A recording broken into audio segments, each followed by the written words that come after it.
බෙලිගල රජ මහා විහාරය පිහිටා තිබෙනවා.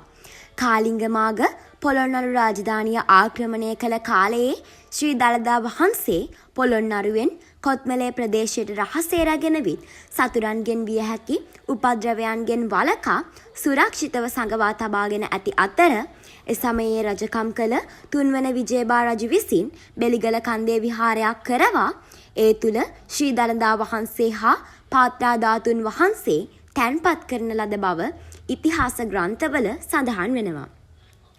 තුන්වන විජයබා රජු විසින් බෙලිගල කන්දේ ඉදිකළ විහාරය පසුව බෙලිගල විහාරය බවට පත් වූ බවත් සඳහන් වෙනවා.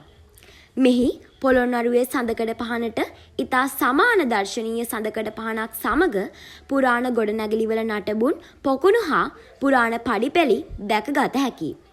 බෝධි ප්‍රාකාරයේ වටා ඉදිකළ සෛලමය ආරක්ෂිත බැම්ම අදටත් දැක්ගත හැකි බව සඳහන් වෙනවා.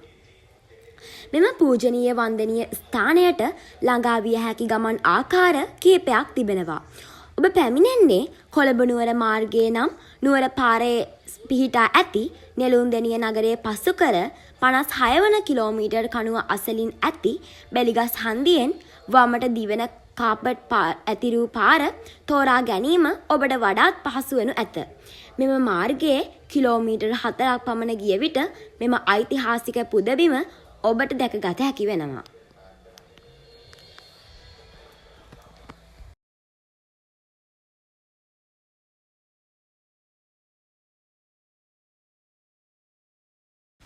YouTube channel එක subscribe කරන්න.